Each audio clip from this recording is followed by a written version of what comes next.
बिस्मिल्लाहिर्रहमानिर्रहीम। ताज dairy farm चक्को का तहसील मंचनाबाद ज़िला बहावलनगर एडवांस फार्मिंग टेक्निक की तरफ से तमाम दोस्तों को अस्सलाम वालेकुम। और आज हम आपके साथ धान के मामले में बातचीत करना चाहते हैं मुकम्मल तौर पर कि धान की पैदावार किस तरीके से सबसे ज़्यादा ली जाती है। धान की पैदावार लेने के लिए सबसे पहले 3 चीज़ों पर आपने अगर अमल कर लिया तो इंशाल्लाह धान की पैदावार जो है वो सबसे ज़्यादा आएगी। पहला नंबर है आपने सीड कितना इस्तेमाल करना है और कितना हर वैरायटी का उसके हिसाब से थोड़ा सा कर लें। अल खालिद राइस है वो तकरीबन 8-9 किलो कम अज़ कम करना है। बाकी लंबे दाने वाली जितनी ज़्यादा वैरायटीज़ हैं उसका सीड ज़्यादा इस्तेमाल कर लें। जो छोटे दाने वाली हैं उसका थोड़ा सा कम हो जाता है 1 किलो। जो आम रिकमेंडेशन कंपनियां या कोई मार्केट में ये चल रहा है वो चल रहा है सिर्फ 5 किलो।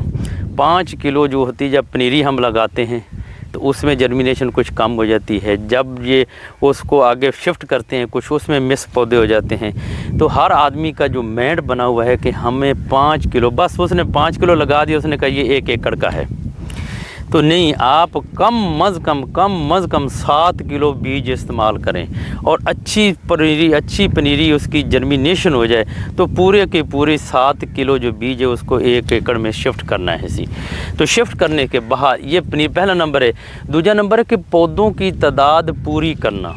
पौधों की तादाद जो पूरी किस तरीके से आप कर सकते हैं कि 80,000 पौधा आपका 1 एकड़ में हो। 80,000 में एक होल में एक सुराख में दो कम अज़ कम दो ये लगे हों सी जो है ये पनीरी के पौधे। तो फिर 80,000 उसको नहीं तो वैसे 1,60,000 गिना जाता है, डबल हो जाता है। 80,000 आपका पौधा होना चाहिए। और ये दूसरा नंबर है कि पौधों की तादाद 80,000।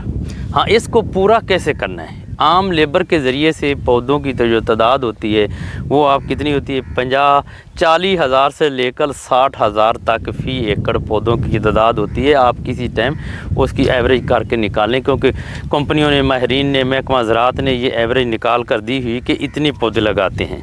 तो एक तरह का ये लेबर का मामला, इससे पौधों की तादाद पूरी नहीं होती। इसके अलावा दूसरा जो है वो है, एक है डोरी रख कर लाइनिंग में, थोड़ा सा दिखा देना।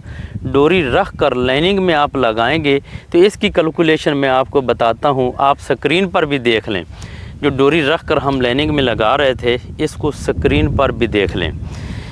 जब आपने शमालन जनूबन शाह निकालनी है कि डोरी रखनी है तो 220 फुट का ये एकड़ है और इसको 9 इंच के फासले, हर 9 इंच के फासले पर लगाएंगे तो 290 लाइन बनेगी।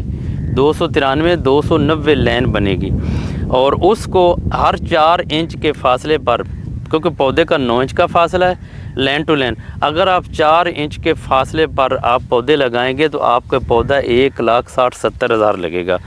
अगर आप रवायती तरीके से लगाते हैं तो आपका पौधा 35, 40, 45 टिलरिंग करता है। अगर इस तरीके से लगाएंगे तो आपके पौधे की टिलरिंग अगर 40 से 30, 35 भी हो जाए तो खुद सोचें कि पौधों की तादाद किस में बढ़ी, टिलरिंग किस में ज़्यादा हुई, तो उसकी एवरेज आएगी। ये हो गया दूसरा। और तीसरा नंबर है, अगर आपकी कड़वी ज़मीनें, अक्सर पौधे जल जाते हैं जहाँ पर ये पौधे लगाए जाते हैं। ये मैंने खेलियाँ निकाली हैं। दोस्त कहते हैं कि हमने कितनी खेलियाँ निकालें, जितनी ज़्यादा खेलियाँ आप निकाल सकें एकड़ में, जितनी ज़्यादा खेलियाँ 108, 10, 12 तक खेलियाँ आप आसानी से निकाल सकते हैं। लेकिन अगर आपके पास कोई इस किस्म का प्लांटर हो, ये आप देख रहे हैं ये 14 इंच का बेड है और 14 इंच इसमें दरमियान में पानी वाली खला है। इस तरीके से अगर ऐस रुख आप खेलियाँ निकालेंगे, शमालन जनूबन अगर निकालेंगे तो आपकी 96, 95 खेल बनेगी। 95, 96 और खेली के थोड़ा सा करीब कर दिखा देना। इस तरीके से ये करीब से ऊपर नहीं लगाना। ये हमारी कलर वाली ज़मीन है, अगर ऊपर लगाएंगे तो ये जल जाएगी। इस तरीके से आपने इसको लगाना है। जैसे ये देख रहे हैं 4-4 इंच। इसको हवा की भी क्रॉसिंग बहुत ज़्यादा होगी, इसमें पौधे इसमें कितने होंगे। अगर इस तरीके से लगाएंगे तो आपके पौधे 1,10,000 से लेकर 20,000 तक होंगे, इतने। और कोशिश करें इसमें भी एक पौधा ना लगाएं, 2 पौधे एक सुराख में लगाएं। तो आप खुद सोचें कि अगर पौधों की तादाद ज़्यादा होगी तो इंशाल्लाह इसकी एवरेज भी ज़्यादा आएगी। ये है 3 तरीके हैं एवरेज लेने के, 3 तरीक़ों से मैंने आपको बता दिया है। और उसके बाद जब भी इसके खेलियों का फ़वाइद, खेलियों का सबसे पहले है कि इसमें ये देखें पानी खड़ा करना बहुत आसान है। आपने जब भी ज़मीन को अच्छी तरीके तैयार करें, इसमें जो जो खादें देनी है वो इसके नीचे दे दें। नीचे देने के बाद हल चलाकर इसकी खेलियाँ निकाल दें। खेलियाँ निकल गई, फिर आपने एक दिन पहले इसमें पानी लगाना है और दूसरे दिन इसमें आपने ये शिफ्ट करा देनी है जो है आपकी पनीरी है। तो इंशाल्लाह इस तरीके से लगाएंगे तो आपके पौधे ये लगाने का, अगर किसी का मीठा है, ज़मीन मीठी है, वो कलर नहीं निकालती, वो ऊपर लगा सकता है। लेकिन हमारी ज़मीनें कड़वी हैं, कलर निकालती हैं, पौधे साड़ देती थी। फ्लैट ज़मीन में ये एकड़ मेरा कलर वाला है, यहाँ पर पौधे अक्सर जल जाते। तो हमने इस तरीके से लगा रहे हैं, पहले भी लगाया है, जो अब उठाया है गर्मी में माशाल्लाह ज़बरदस्त रिज़ल्ट हैं। और इस तरीके भी लगा रहे हैं इसके ज़बरदस्त। इसमें एक तो ये है कि इसमें 30 से 35 40% तक आपको पानी की बचत आएगी। पानी बहुत महंगा, डीज़ल बहुत महंगा है, ऐसी वो बचत आएगी। अगर जो खाद देंगे, आप खुद सोचें, जब हम गंदम काश्त करते हैं, वट्टों पर जो आ जाते हैं पौधे, वो कितने ज़बरदस्त और मज़बूत होते हैं।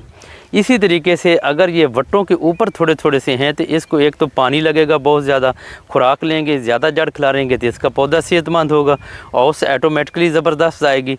इसके फ़वाद और खाद जो देंगे इसके दरमियान में आपने दी है वो पूरी की पूरी पौधे को लगेगी। पौधों को हवा भी लगेगी, पानी भी लगेगा और खाद भी लगेगी। ये तीनों चार तरीक़ों से हम लगाएं। इसमें हमने कुछ 3 की वैरायटियाँ लगाई हुई हैं। ये जो मेरा खेत देख रहे हैं इसमें 1885, PB 1886, PB 07 ये काश्त हम कर रहे हैं। और इसके बाद ये 3 हो गए। 3 करने के बाद आपने खाद पानी हर वैरायटी के हिसाब से खाद पानी आपने मुकम्मल देना है। तो उसके बाद ये इसकी औसत आएगी।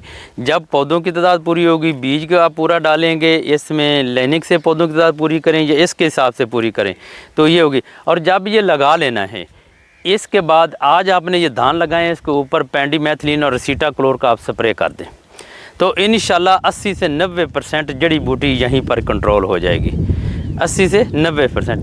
जब जो उग आए छोटे छोटे से अगर हो ना, इतना सा हो जड़ी बूटी, तो आप उसको फौरी स्प्रे करें, वो कंट्रोल होगी। जब ये बढ़ जाती हैं तो फिर वो नुकसान करती हैं, निकाली नहीं जाती। और अब लोग तो कहते हैं ना, ये 50% से भी ज़्यादा इसकी और एवरेज कम कर जाती हैं। तो ये है इसकी कंट्रोल। बाकी बीमारियां, खाद पानी देना वो हर ज़िम्मेदार को पता है। सिर्फ बताना यही था कि पौधों की तादाद किस तरीके से पूरी करनी है, जड़ी बूटी को किस तरीके से कंट्रोल करना। हमने इस पर ना स्प्रे किया है ये पेंडिमेथिलीन और एसीटाक्लोर का। और इसके बाद अगर जो ही ये जड़ी बूटी कोई उगेगी बकिया थोड़ी देर से, उसके बाद फिर हम उसको स्प्रे कर देंगे, ये ख़त्म हो जाएगी। और ये वैरायटी, और कोशिश करें कि नए से नए बीज लगाएं, कम टाइम में जो फसल होती हो वो लगाएं, ताकि उसमें हमारे अखराजात भी कम होंगे, बीमारियां भी उस पर कम आएंगी, हमारी औसत पैदावार बढ़ेगी। तो हमने ये दूसरी PB 16 में हमने PB 16 1847 जो लगाया था उसकी हमने कटाई करके हार्वेस्टिंग करके आगे लोगों को सीड भी दिया है और हमने भी अभी लगाया है, उसको फिर करेंगे। हर लिहाज से आपने कोशिश करनी है कि हम एक सीज़न में 2 फसलें लें। धान की आप एक सीज़न में 2 फसलें ले सकते हैं, गंदम की नहीं ले सकते। ये धान एक ऐसी है कि इसको आप 12 माह पूरे काश्त कर सकते हैं, क्योंकि फरवरी से लेकर आप इसको अगस्त तक, अगस्त के 15 तारीख से पहले ये दरमियान में जो 6-7 महीने यहाँ के दरमियान में आप दो दफ़ा इसको फसल कर लें। फिर आगे आपकी मर्ज़ी, एक कनोला लगाना है, काटन लगानी है, गंदम लगानी है, वो इसके हिसाब से आपने फसल लगानी है। ये मालूमात थी। उम्मीद है मैंने जो आपको बताया कि अक्सर कॉलें आती है कि हम पौधे कैसे करें और इसके रिज़ल्ट क्या हैं खेलियों वाले। जिन भाइयों की कलर जगह ज़मीन है वो तो ज़रूर इसको लगाएं। उनका तो हल ही सिर्फ यही है कि आप खेलियाँ निकालें। छोटी खेली आपके पास रह जा रहे तो वो 80 खेली निकालेगी। बेहतरीन है कि जितनी ज़्यादा खेली आप निकाल लेंगे, मेरी पहचान में मैं कोशिश करूँगा इंशाल्लाह कि अगले साल में जो प्लांटर है उसको थोड़ी सेटिंग कराकर 108-10 खेली निकालूँ। क्योंकि ये जो 14 इंच का बेड है इसको 14 की बजाय मैं 10 इंच पर ले आऊँ, और जो पानी वाली फ्रो हमारी 14 की है उसको बजाय मैं 9 इंच पर ले आऊँ, तो इंशाल्लाह हमारी ये पैदावार और ज़्यादा बढ़ जाएगी। तो ये है मालूमात, दुआओं में याद रखना। मेरे चैनल का नाम है एडवांस फार्मिंग टेक्निक्स ताज ज़रई फार्म। एडवांस फार्मिंग टेक्निक्स ताज ज़रई फार्म, तहसील मंचनाबाद, ज़िला बहावलनगर। वस्सलाम, दुआओं में याद रखना।